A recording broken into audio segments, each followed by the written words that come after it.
Энэхүү кино бодит боловч нөхцөл байдалд өрөөд зохиомл болно. Кино Афганистаны Забул аймагт нэгэн уулын замаар автобустай солонгос жуулчид явж байгаагаар эхэлнэ. Тэд бурхандаа залбирч энэ нутгийн хүмүүсийг ивэлдээ аваач гэсээр явж байна.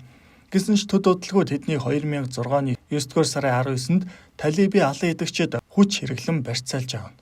Учир нь өмнөд Солонгос Америк нэгдсэн улсад хамтран дайнд нэгдсэн холбоотнуудын нэг байсан юм. Хэдийгээр дайнд шууд оролцоогүй ч цэргийн хүчийг Афганистанд илгээсэн байжээ. Тэд өөрсдөө жуулчид хэмээн хэлсэн ч энэ хэлсэн цөлд үзэх юм байхгүй гэсээр тэднийг барьцаалав. Бүгд найрамд Солонгос улсын гадаад харилцааны яам гол дүр болох Жон даргад барьцаалагдсан хүмүүсийн талаар хэлж байна. Яаж тийшээ явчих гэсэндээ Бээжингээр дамжаад явчихжээ гэд бүгд нэг сүмийн хүмүүс бололтой сайн мэдээг түгээхээр явж байсан гэж учирлаж хэлж байна.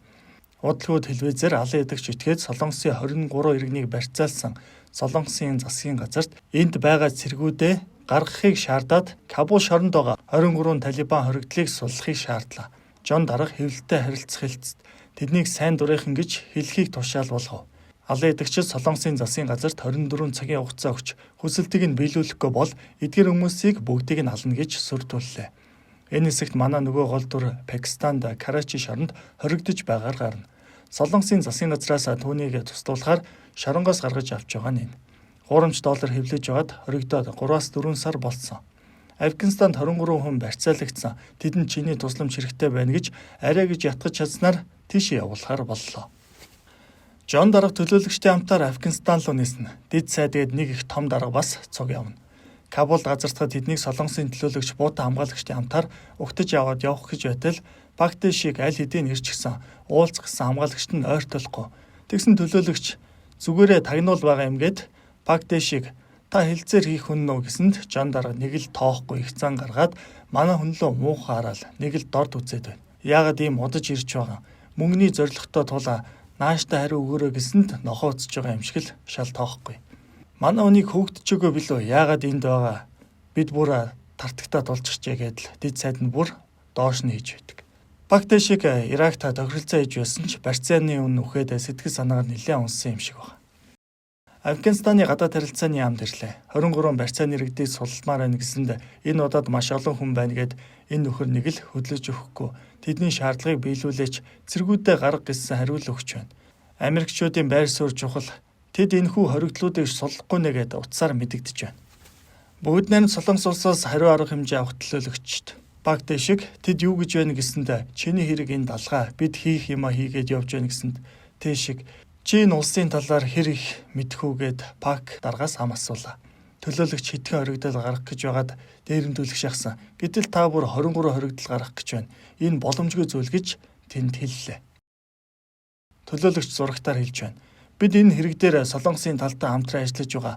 Гэхдээ тэдний шаардсан шиг талибанчуудын хоригдлуудыг суллахгүй гэж хэлж байгаа нь. Афганы засгийн газар Солонгос иргэдийн аюулгүй байдалд анхаарна гэснээр яриагаа дуусглаа. Тохиролцоон төрсөн гэсэн яасан бэ гэдэг Жон даргыг цаанаас нь загнаж өглөө. Тэгээд нөгөө нөхөр рүү явж яагаад хэлсэндээ хүрээгүй вэ гэдгийг нь асуух гэж байна. Манайх шиг амар төвжрэлтэй яармгийн замл гэсэн үг. Тэгээд дэд сайдаа хоёулаа ер нь алахын нэлээ ойртчихлаа гэд гүйжэтэл амиа золиослогч итгээд бөмбөг тэслээд тэр авийн бүх зүйлийг үнсэнтэй урах болгож орхилоо. Ашгүй Жон даргач сэргээд ирлээ. Ойр амин байхгүй. Солонгосоос залгаар 30 минут үлдлээ. Яахаараа нэгсэнд тэд амиа алдах юм шиг байна. Арга чарга байна уу гэсэнд цэргүүдээ татъя гэж хэлээ. Өөр арга байхгүй гэлээ. Харин ашгүй талибчууд өгсөн хугацаагаа сунгасан гэж мэдэгдэж байна. Очтол залбирлын цаг нь таарчихлаа. Нөгөө нөхөр эмчид үзүүлэхгүй юм уу? Би чинь зүгээр үү? Тохиролцоо юу болсон бэ гэтэл бити урлаа Солонгосын засгийн газар талибанчуудын шаардлагыг биелүүлэх болсонд харамсаж байна. Харин бид талибанчуудад тулдсаар байх болно. Дайснуудаа тохиролцоо хийхгүй гэсээр уулзалттай байна. Германы барьцааны үнийг хөнөөсөн болттой гэсээр гарч явлаа. Афганы талтай хоригдлуудад барьцаа өгч болно гэсэн юм уу гэдэг ууртай нөгөө дэд сайтгаа ярьж байна. Гэтэл нөгөө дэд сайд нь террористуудад оролцдоггүй. Манай улсын нэр хүндэд маш муу гэд хүний амь насыг бодохчгүй байна. Тагнуул даатгаа гэд дэд сайд нь хөдлөх шинжлэхаа. Энэ оронд манай хүн нэг хүнийг хайж байна. Зургийг нь үзүүлэл хүмүүсээс асуугаад л гудамжаар явж өглөө. Ашгүй нэг сураг гараад очлоо. Каси мөн үү гэсэндээ мэдэн бодлоод л энд байдаг ганц хэлмэрч нөхөр Солонгос хүн. Ингээд нэг газар чи аваад гуруулаа болоод цаашаа явлаа гэтэл газар чинь мөнгө нэмж өгөхгүй бол явахгүйгээд хэдэн төгрөг нэмж өгөөд цааш явлаа. Энэ жиргэг гэх бүлэг Афганы тэргүүлэгчдийн холбооны удирдагч. Афганы бүх асуудал энэ хүмүүсээр шийдэгддэг. Баахан сүүлийн гар утас бэлэгсэлт аваад толгойлогчтой уулзлаа. Манай улсын иргэд барьцаалагдсан байна. Тэд танаа улсын сайн сайхны төлөө явж байсан. Энэ харалтаа эмч цэвэрлэгч сайн улсын төлөө явж байгаа хүмүүсийг андуураа торьсон байна гэд. Сүүлийн утас энтрээ бэлэглээд. Гэтэл Жон Даргач бас ханаас жолоод мэдсэн юм хүрээд ирлээ. Солонгосын засгийн газрын хүн байна л гэж байна. Тэднийг халуун дотн угтаад оройн найр наадан болоод гал дээгүүр харьяаж бүжиглэж байна. Тэшигч гал дээгүүр 2 ч удаа хараагаад ах нутгийн дамхийг сорж үзлээ. Маргааш нь сэтгэл санаа сайхан суллахаар болчихлоо гэд бие биедээ баяр хүргээд Солонгост очивол хундаг юм ууяал гэд. Гэтэл гайтай Солонгосын телевизээр энэ Афганистан явсан хүмүүсийг Христийн шашинтнууд өөрсдийн буруугаас олж улс орны нэр хүндийг унгалаа гэд сөрөг мэдээ засагдж байна. Энэ нэвтрүүлгээ зогсоо гэдэг бүхэл бүтэн засгийн газраас залгаж байхад бид шууд нэвтрүүлгээ зогсоохгүй гэд продюсер хүүхэд нь утсыг нь таслаж байна. Тэгсэн жиргагийн толгойлогч телевизээр явсан мэдээг нь үзчихэж эд сайн дурынхан биш байна. Эд чинь Христийн шашинтнууд байна гэд тэднийг суллахаас татгалзлаа. Манай хэд цаашид яах вэ гэд явж байтал нэг цогцос олдлоо. Аац хүн байна гэд дуудлага аваад очтол барьцааны нэг иргэн байж таарлаа. Тэгээ төв дээр ирээд байж байтал нэг нөхөр сая тухаж байгаад нэг барьцааны эмэгтэй бичлэг болоод бид одоогоор сайн байгаа гэсэн мэдээллийг авлаа. Гэтэл тэдний толгойлогч нь Талибан хоригдлуудыг сулсан үед энэ хүмүүсийг сулна. 24 цаг өнгөрвөл хөнөөнө гэх шаардлагыг тавьж байна. Гэтэл Пактэшиг Жон Даргад уурлаад одоо яах юм хүмүүс өөх гээд байна гэд бөө өөр бухимдал бүр сүулдэ зодтолтохоос наагур юм боллоо. Оройн нэг хундаг юм хамт угаад Америк нэгдсэн улсын төлөөлөгч Карзайнаар хоригдлуудыг суллахгүй. Гэтэл Жон Дарга бид талибанчуудаа нэг ширээнд суухгүй. Дипломат харилцаанд заа гэж байдаг. Бид террористуудыг толгой дээрээ гаргахгүйгээд хуульд баригдсан байдалтай байна. Харин чи Иракт өөрөө ч гэсэн сайн ажиллаж чадаагүй үсттэй гэд хуучны юмыг нь ярьж байна. Манай хүн ч би өөрийнхөө төлөө биш энэ хүмүүсийн амь насыг бодоод л хэллээ гэлээ. Иракт Пактэг шиг хилцээр хийж байгаад бүтлгүүтэд нүдэн дээр нь барьцааны үнийг ороолсон юм байлээ. Дараа өдөр нь манай хүн дээр нэг англи нөхөр хилцээр хийхэд бэлэнгээд ирлээ. Пактэг шигч энэ нөхрийг төлөөлөгчдөө ятгсаар гад уулзуулахар боллоо. Тэр юу нэхэж байна гэсэнд 2 сая доллар өгчүүл шоронгийн хоригдлуудыг суллаж барьцааны хүмүүсийг сулгахад туслая гэд барьцаанд байгаа нэг хүний хоолойг сонсгоод англи руу шалгуулъя гэсэнд Пактэг шиг залгуул цаг алдан хурдан үгэнд нь орё гэд бүх мөнгөө бэлдээд байршил тогтоогч игээд уулзах газартаа ирлээ. Нөгөө англи брокер нөхөрч бүх зүйл бэлэнгээд хэдэн хоригдол гаргаж байна. Гэтэл яг Солонгосын талаас энэ нөхрийг шалгаж байж таарад хурам эхлэгч байна гэд залгаж хэлэхэд эргэж хартал нөгөө нөхөр аль хэдийн бууга бариад зогсож байхын тэр. Байдал бичсэн мэдээд Пактэг шигч гадаа исэн 2 нөхрийн бодийг хөтлөөд орох гэсэн Жон Дарга барьцаалагдсан. Нөгөө англи нөхөр буугаа эний чинь цааш нь харууллаа гэд сүрдүүлээстэй. Тэгээд мөнгө аваад арилж өглөө. Манай хүн юу гэж амархан мөнгө өгөх үү? Араас нь буудаж үзлээ. Байршил тогтоогчийн хэрэг гарч байна. Нэг нөхрийн мотоциклийг аваад араас нь хөөгөөд машиных нь ачаан дээр суулаа. Эхний нөхрийг амархан гэгч нь унгаад дотогш ороод англи нөхөртөө үзэж тарлаа. Жолооны бүсээр арай гэж нөгөө бадруу нөхрийг хөдөлгөж чадхааргүй болтол нь хүлж ягаад машин осолдоход ашгүй мөнгөө эргүүлэн авч чадлаа. Энэ оронд элчин дээр тэр муу тагнуул хамсаатан байж таарлаа. Тэрийг бас шалга гэж байтал баатарлагаар мөнгөө барьсаар Пактэг шиг орж ирлээ. Гэтэл дуудлага ирээ та нар хэлсэнтэй хөрсөнгөө цаг явсаар л байна. Цагаа та нар л үрж байна гэд нэг барьцааны үнийг цааш нь харуулчлаа.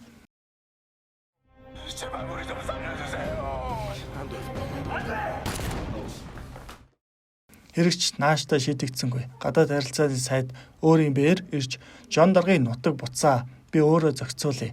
Жон Даргач явхаар болоод хамаг юмаа бэлдээд хамт ажилласан төлөөлөгч гаргаж өгөх гээд ирсэн тантай ажиллах сайхан байлаа. Солонгост очивол уулзнаа гэж байна.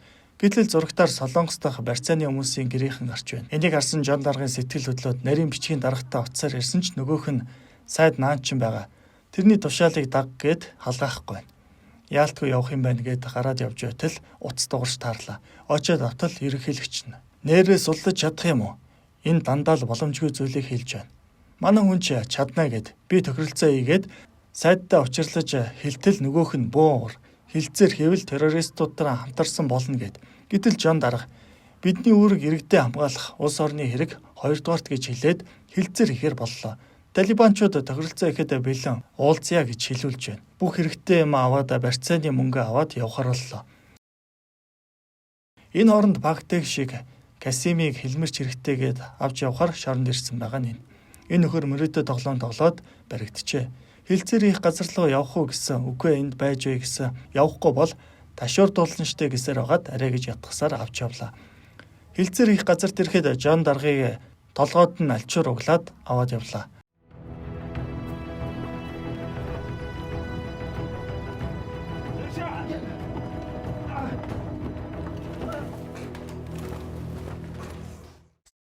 Ортол нэгэн сахалдаа нөхөр байж байна. Жон даргач барьцааны хүмүүс ямар байна гэд ашгүй нөгөө хэд нь нэг агууд зүгээр сууж байна. Жон даргач нөгөө толгойлогчийг өөрийгөө удирдагч мөн гэдгээ батлаж 3 барьцааны үннийг сул гэлээ. Тэднийг суллах юм бол дэлхийн муслимчууд танаар бахархна гэд. Тэгсэн нөгөө толгойлогч нь 2-ыг нь суллая гэж байна. За харуу би хэлсэндээ хүрч суллаа. Харин та одоо үүргээ биелүүл гэж байна. Жон даргач хоригдлуудыг суллахгүй. Энэ бидний хариулт. Үргэлжлүүлэх гэвэл болцлоо өөрчил гэсэнд тэгвэл хилцээрийг өөрийнхөө аргаар хийгээд нэг эмэгтэйг нүдэн дээр нь буутахар боллоо. Жон даргач засгийн газраа ятгаад үцээгээд шүн дунд болохоос өмнө бүх Талибан хоригдлуудыг сул хийхгүй бол цаг тутамд нэг барьцааны хүн үхнэ гэж хэлж байна. Гэтэл юу гэж тийм амархан хоригдлуудыг суллах вэ? Энэ газрыг бөмбөгдөж эхэллээ.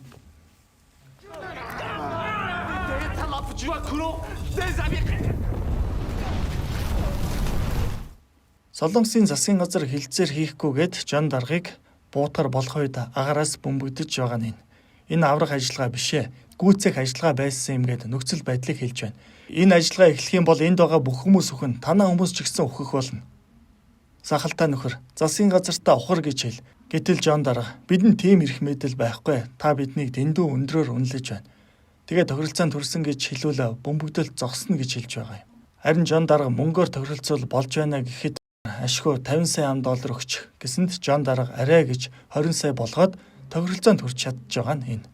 Ингээд барьцааны хүмүүст явхаар болж Жон дарга хэлмэрчийн амтаар хилцээр анх эхэлсэн газартаа ирлээ. Гэхдээ буцаж явахдаа заавал нэг барьцааны хүн авч явна, аюулгүй байдлаа хангана гэд Жон дарга би үлдээ гэсэнд Багтэ шиг зүгээрээ би энд үлдээ. Касимыг аваад өөрөө үлдэж байгаа нь. 그과 실장님 잘못이고.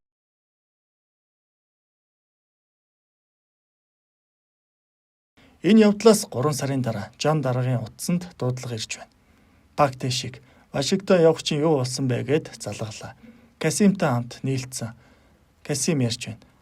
Аха би мөнгөө ер нь дутуу авсан юм байна лээ гэд нөгөөх нь мөнгө ярьж байсаар энэ кино маань дуусаж байна.